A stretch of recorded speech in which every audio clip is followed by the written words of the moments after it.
We support Travis if he's the endorsed candidate. But we need to compete, and you need to listen to us and determine whether I am a better candidate or that he's a better candidate to go against Betty, because we definitely want to win.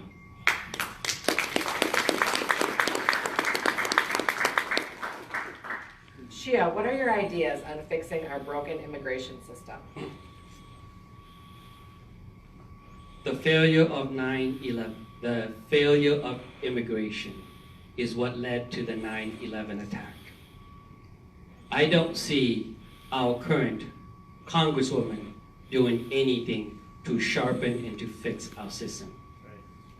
I don't see them doing what they need to do to make sure that the backlog of immigration cases does not go 3 years. I was in immigration court the other day. I have to wait 3 years for my clients to go back to have a hearing. That need to change. And so who is to blame for that? The people that you have already sent there. The people who are already there that are not doing their job to fix our immigration system. We got to get rid of this backlog. Not only that, but when we call immigration, we want a live person. Please, someone. When I call my government, especially immigration, could you get a live person on the phone to speak with me instead of sitting there as a lawyer 45 minutes charging my client all that time just to talk to a real live person? That's what's wrong with immigration. No wonder those terrorists snuck through there, right? We need to fix that, and we definitely need to fix our wall. You can't fix immigration if you don't fix that wall. Without that wall, there are so many people going through there. We got 15 million illegal people telling us that that wall is not working, that our immigration system is broken. It's time to fix it. If you elect me to support me to go to Congress, that is one of my top priorities, that we need to fix it. And not only that, but if you don't fix that system, we got millions of people that want to bring money here to visit America and to help us pay for our national debt, which currently stands at $23 trillion. We need to be creative to allow people to come to America, to learn about democracy, to come here and not get stuck here, and they need to go back home. But we cannot do that. We cannot tap into those resources of the true tourism, tourism, not terrorism. The two people that want to visit here. You know, I'm back visiting relatives in Southeast Asia. Everybody wants to come to America to visit us, to spend money, and to do that. But they're not allowed to come here because it takes forever for immigration to process that, and they're afraid of everybody because they are always short-staffed. We need to fix that system to prevent a 9/11 from repeating itself, and we need to fix that system in order for us to tap into the tourist money that could really help us pay for this national debt that we're in.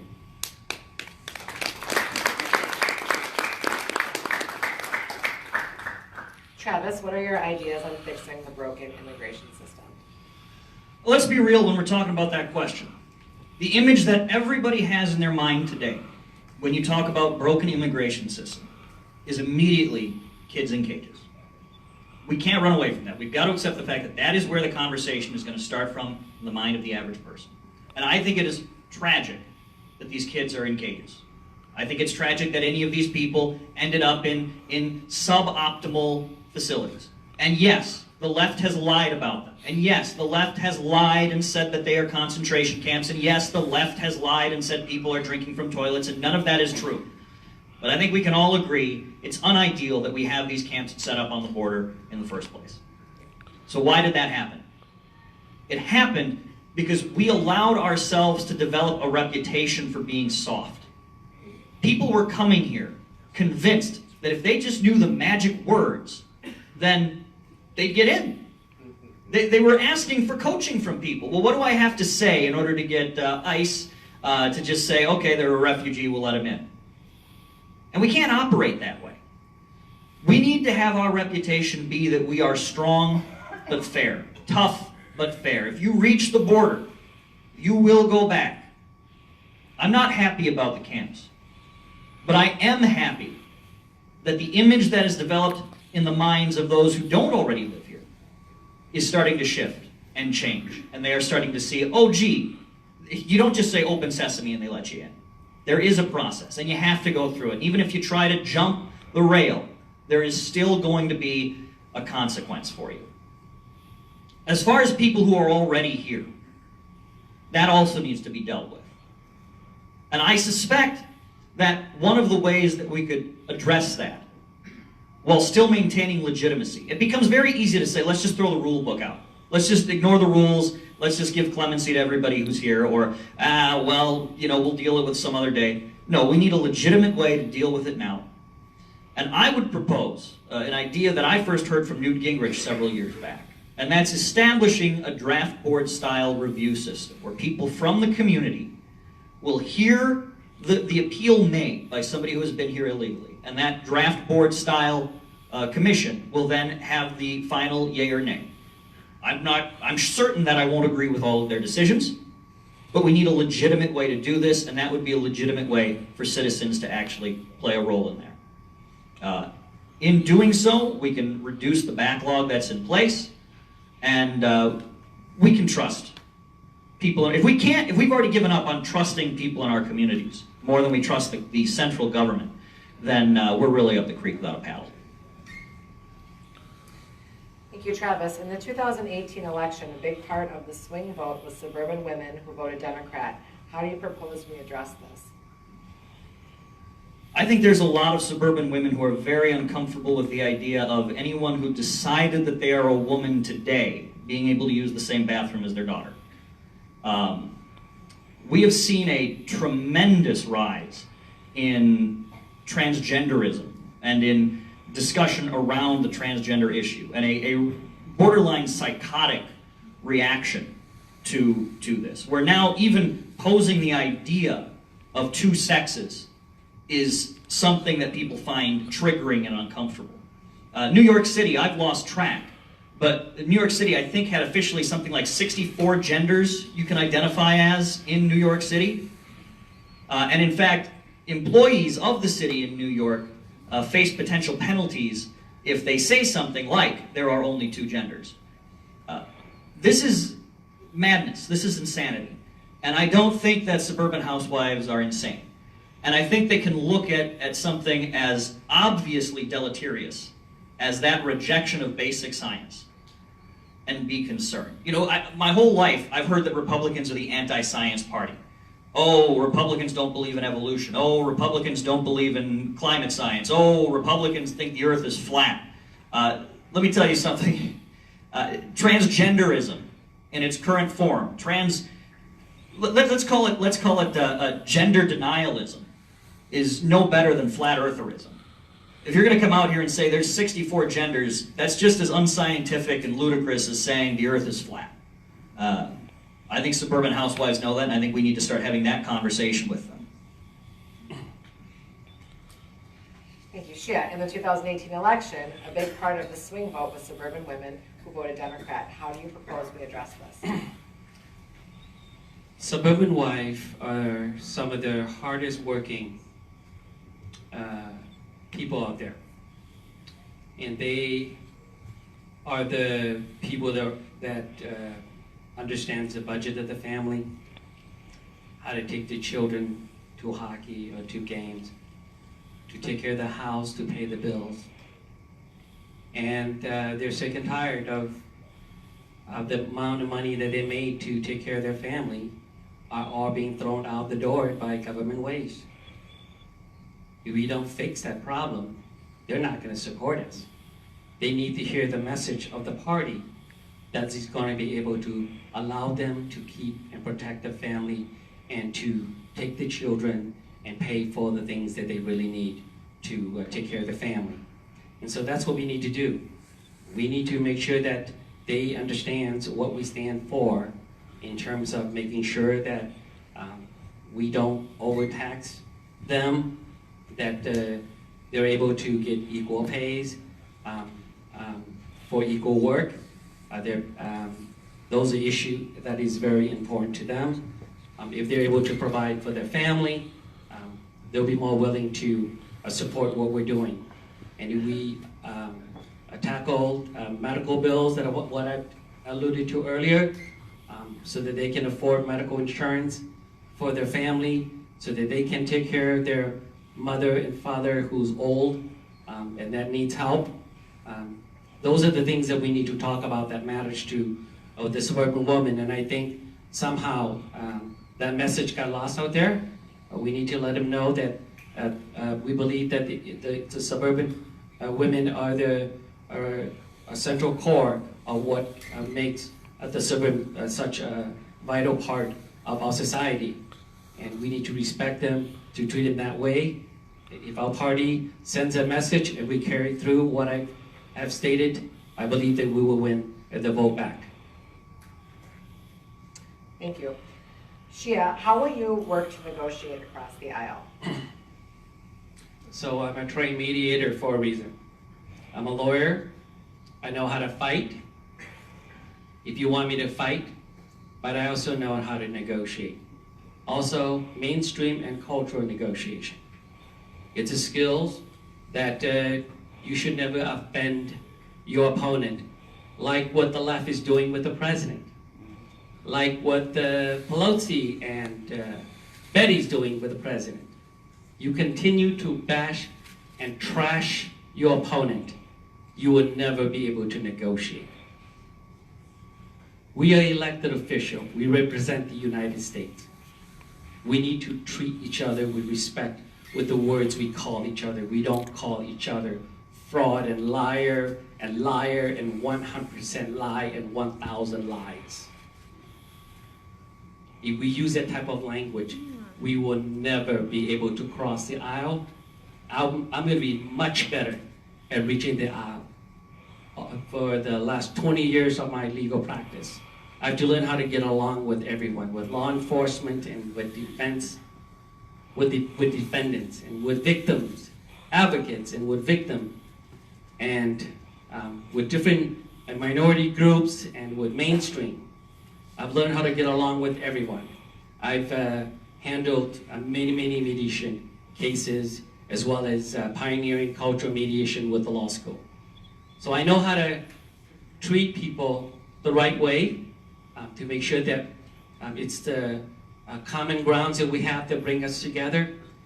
At the end of the day, there's a lot of stuff that the DFL and the conservative can agree on, like the importance of love and family, the importance of being able to provide for your family and take care of your family and spend time with your family.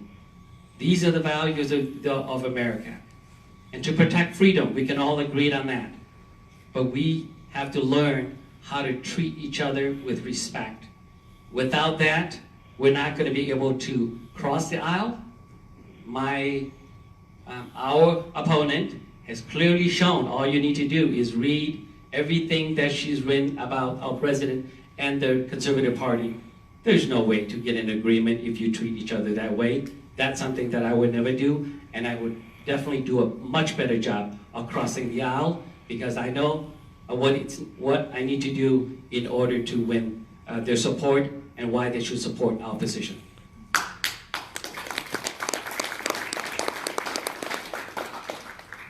Travis, how will you work to negotiate across the aisle? I think it's time the Democrats started wondering how they can negotiate with us. Election after election, even when Republicans win, we treat it like a loss, and we say, how can we negotiate? How can we compromise now? For years we were doing that. And for years the capital of Israel didn't go to Jerusalem. And for years we didn't see the kind of tax reforms that we wanted to see. And for years we didn't see the wall getting built. Because as soon as we won, we said, well, now how do we compromise? We needed a shift in the mindset that we have in Washington. One that goes away from us asking, how little conservatism can we surrender? And starts asking, how much conservatism can we win? Yes, at some point, you have to have those relationships. And she is absolutely right. There needs to be a higher level of respect in Washington. But frankly, I don't think it's Republicans who need to improve our level of respect towards Democrats. I think this is a pretty one-sided failing in civility. And frankly, I reject the premise of the question. I don't think it's something that the onus is on us for. I think it's time for Republicans to start standing strong. Democrats are resolute. They're not backing off. And if we show a degree of plasticity, they're not going to see it as a show of good faith on our part. They're going to take it as weakness. And they're going to come at us with everything they got, just like they have been for as long as I can remember. Thank you, Travis. What are your thoughts on climate change and green policies? The biggest thing that we need to do when it comes to climate change, when it comes to green policies, when it comes to the environment, is focus on U.S. energy production. I'm not interested in getting bogged down in all of the details of questions about climate change. I've heard people argue that the modeling is different, and we all remember ClimateGate, I'm sure, where WikiLeaks released all that information that showed that climate scientists were actually manipulating the way data was presented. As somebody who took a couple of stats classes, I know that depending on what kind of statistical test you use, yes, you can change the results of the data. I don't know enough about statistics, though, to tell you whether or not the right kinds of tests were being used in those models. But let's focus on solutions that we can all agree with. Whether you believe in climate change or not, whether you believe it's man-made or not, we all like clean air, we all like clean water, we all like spaces to hunt, fish, camp, and hike in. So how do we get them? The answer to that is nuclear. Nuclear power is clean, it's safe, it's reliable, and it's ready to be deployed today. The United States currently has 2,500 utility-level solar production facilities. So we're not just talking panels on the side of someone's house, but actual utility-level contributing to U.S. Production and consumption of electricity plants. 2,500 of them that are solar. They produce 2.3% of our electricity. We have 60 nuclear plants. They account for 20% of our electricity. The nation of France gets 98% of its electricity from nuclear plants. Over and over again, I hear people say we need all of the above energy solutions. The problem is when you try to move in every direction at once, you wind up going nowhere. Nuclear is the answer. Nuclear is the key. Nuclear will work. Nuclear is here today and it's ready to be used. Nuclear is the answer to any green question people have for me. Thank you, SIAB. What are your thoughts on climate change and green policies? The science is out that climate change is happening. We don't need the science to really understand that it is happening. It's warmer in Minnesota. Sometimes it's actually colder in Minnesota. Right? It's happening. Floodings are more frequent, and we must do something about it. But the problem is not that the science is not accurate.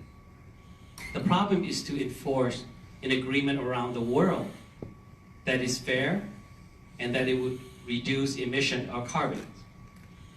How are we going to do that? The president backed out of the Paris Agreement because it's not fair. How do you force or make sure that China and India would comply with that agreement? You can't. We can't trust a communist country to comply. So we have an agreement that's not fair.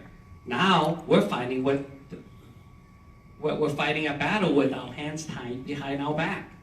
That's what happened during the Vietnam War. The United States signed an agreement in France not to intervene. Well, the communist North Vietnamese went through Laos, not following that agreement, and attacked the South. That's why our forces were created in the first place. So the problem is how we're going to enforce the law around the world so that we can have a clean air and clean climate. But we cannot be forced into an agreement that will prevent the United States from maintaining our power and ability to compete in the world. We should never do that. And so my solution is a comprehensive approach. I do not believe that nuclear is a solution, because look what happened at the tsunami in Japan, right? When the tsunami came in, that nuclear facility went out into the sea. It's still polluting the environment and killing everyone. We are having way too many earthquakes for us to trust nuclear alone. I think a comprehensive approach is much better. You got wind, you got electricity, like a hybrid. Now that's a good solution, right? Getting more for the amount of gallon we have is better. And so if we can add hydrogen, and we can add other new sources, solar, now we get our car at 100 miles a gallon. That should help us. So my approach is a comprehensive approach, not simply one solution, but multiple solutions, and making sure that an agreement around protecting the earth does not tie the hands of the United States from competing. Thank you. Shia, how will you work to protect the Second Amendment?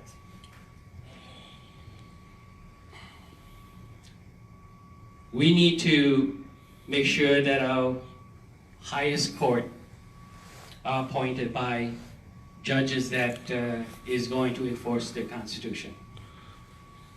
Because the right to bear arms is very important. As we learned when the communists took over our country in Laos, they came and dressed in white.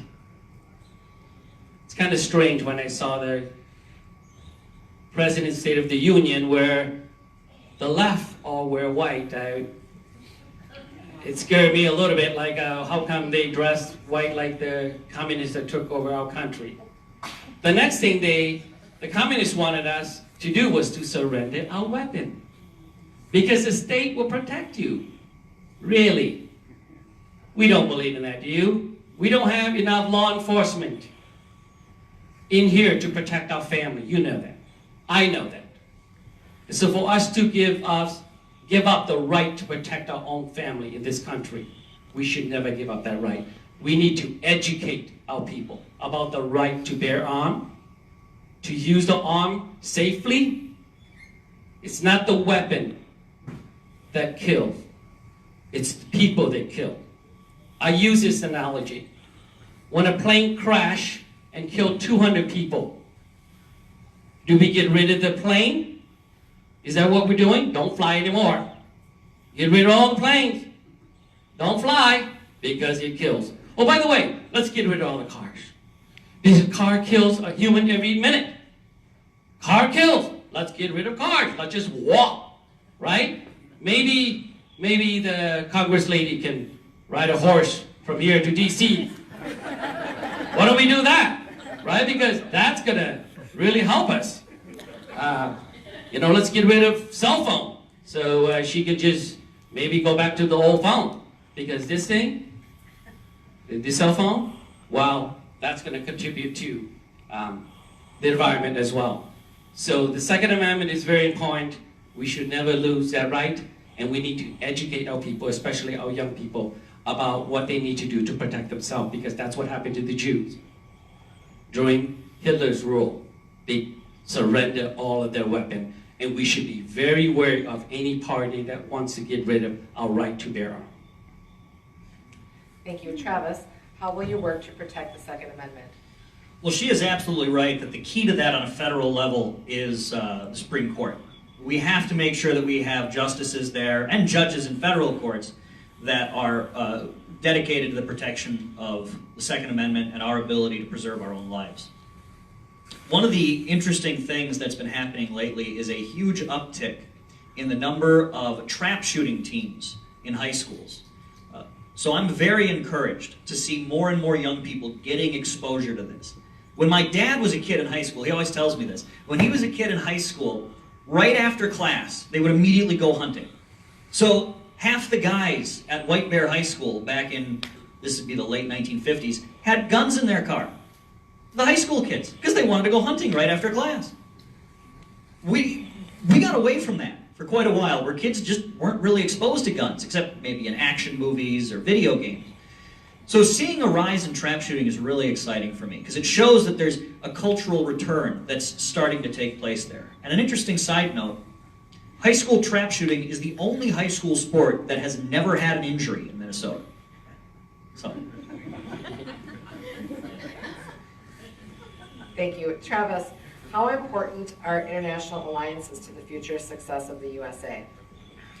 That's a great question. One of the terms that Donald Trump started using that everybody had a very strong reaction to, positive or negative, was America first. And I think it is such a great slogan, and I think it is so true, and I think it is so misunderstood by many people. America first does not mean America alone. I think of it as when you're in an airplane, and they always give it the little safety demonstration ahead of time. What do they always say?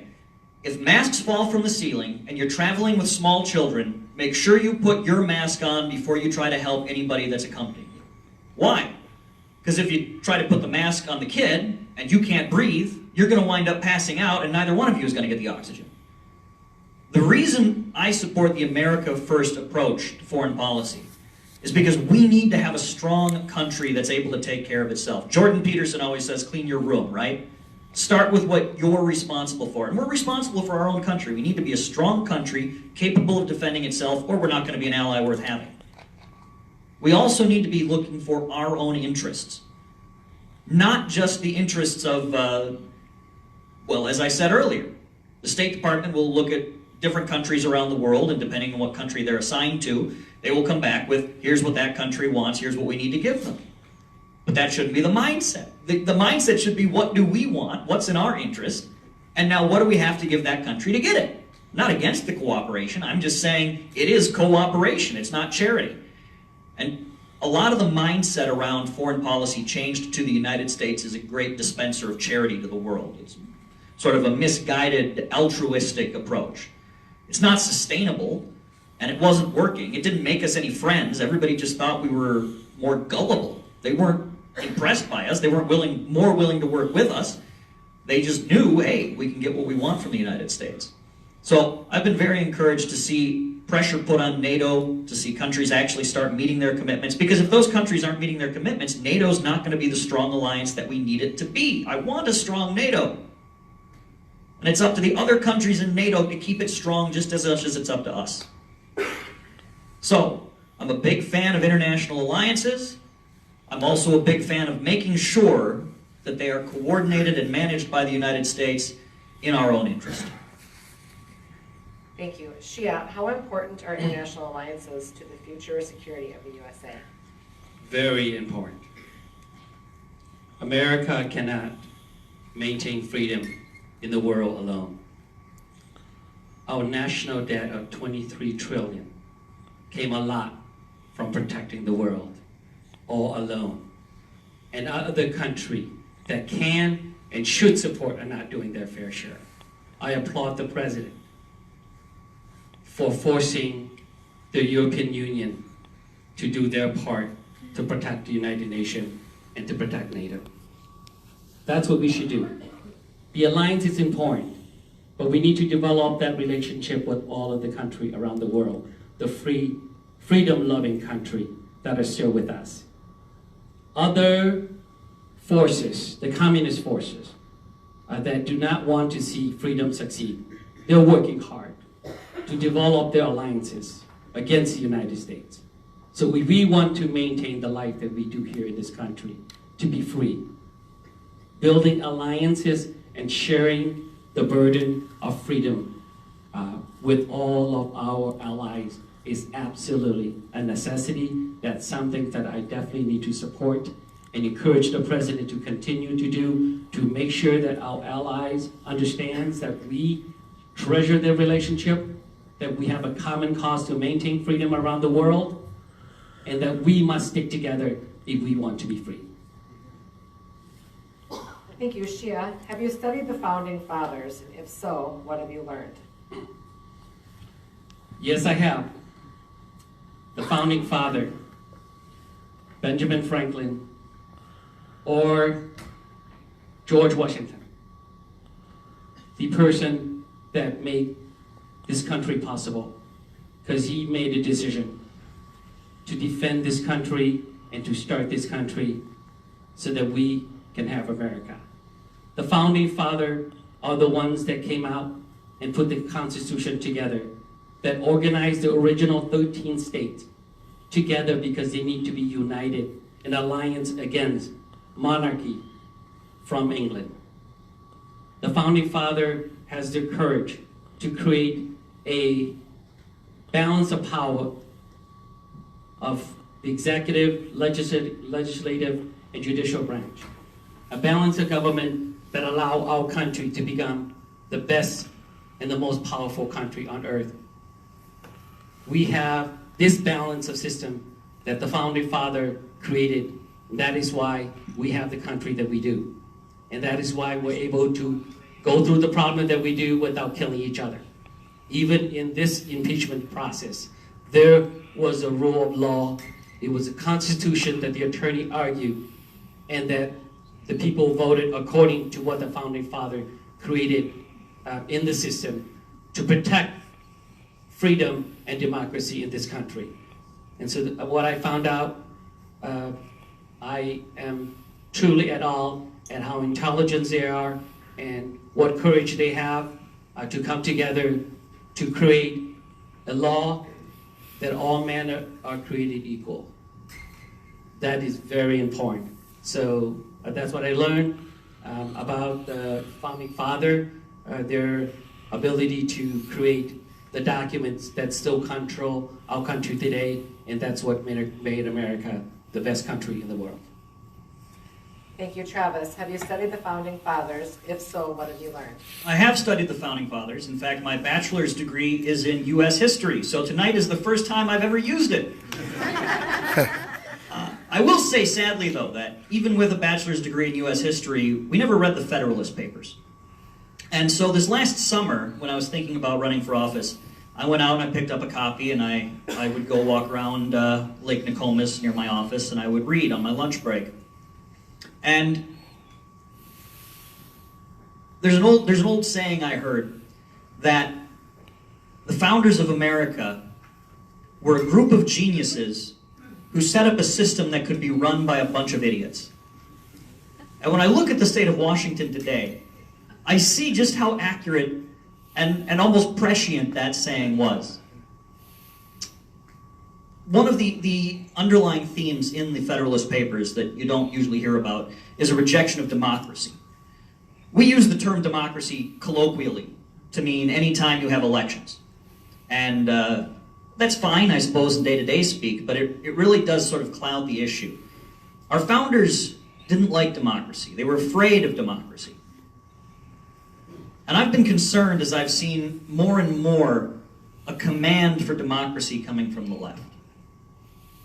Our founders had enough humility to recognize that without a strong constitution and without a belief that there are other people who deserve to dedicate their lives to the maintenance of a nation, and that those people should be selected by elections.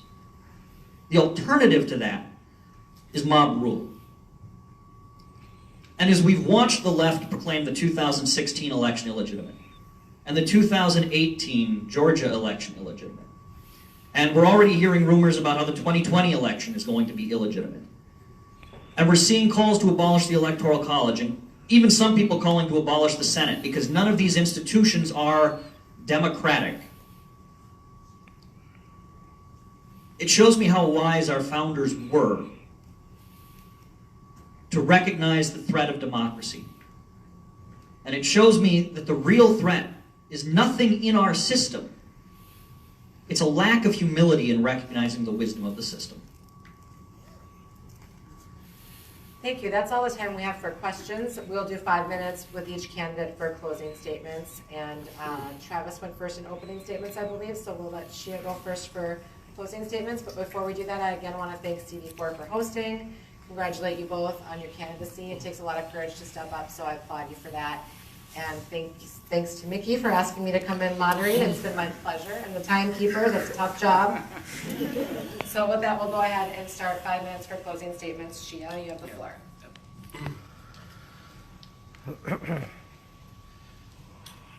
I want to thank the leadership of CD4 once again for putting this event together. I want to thank all of you for showing up tonight to listen to Travis and myself talk about what we believe in, talk about issues that are important to all of you.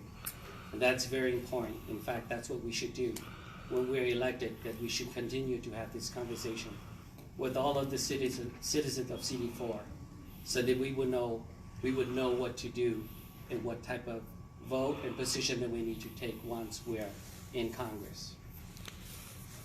I decided to run because I and my people have paid the ultimate price. We lost 30% of our population defending freedom.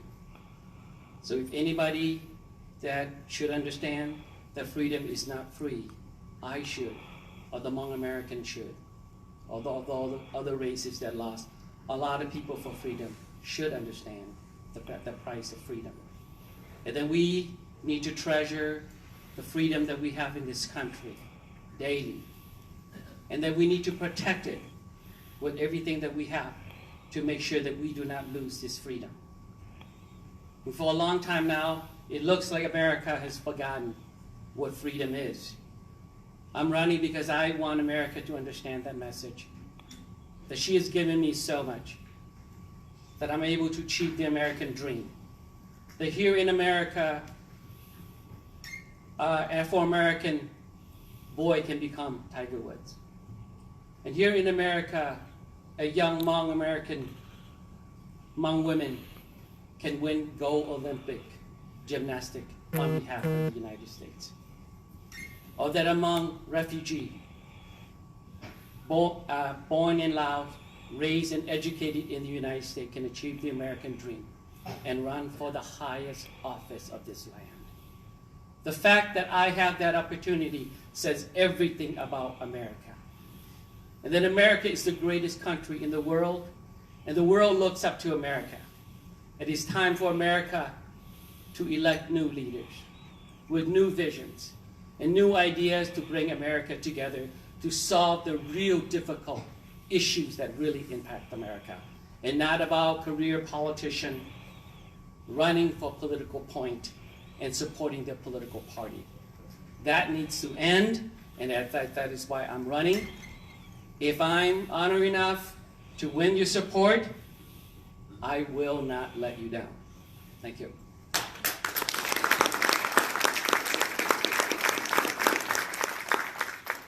Thank you, Shia. Travis, 5 minutes. Well, let me start by also thanking Heidi for moderating, Shia for participating in this tonight, Mickey and Michelle for putting so much organization into this. Anybody else who helped, who I don't know your names as well, thank you. And Dave, the timekeeper, who I have to admit, sitting here watching, you can't see him, but he's not using a stopwatch. He's got his wristwatch off, and he's sat there, and it looks like a Norman Rockwell painting, with these 3 people at the table, and Dave looking at his wristwatch, just attentively staring at it. And it got me thinking about those old Norman Rockwell paintings, and those old neighborhood feels, the old idea that River City, Iowa was a real place. We are a citizen republic. That is why we are successful, and that is why we're worth preserving. But the rise of socialism is incompatible with that. The rise of socialism, the implementation of socialism, eradicates that.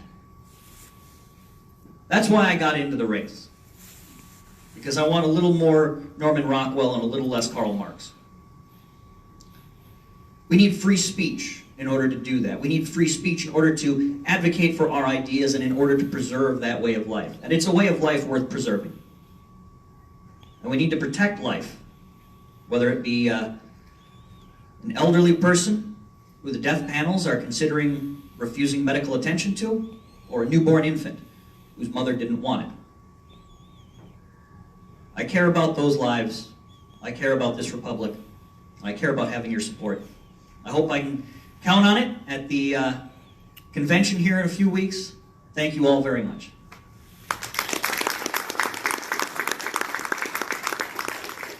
Mickey, I don't know if you had any closing words, but again, thank you all for coming tonight and for your thoughtful questions and your relatively good penmanship. There wasn't a lot that I really had to translate, and again, congratulations to you both. Best of luck. Thank you both. Thank you, everyone. Have a good evening. Safe trip home.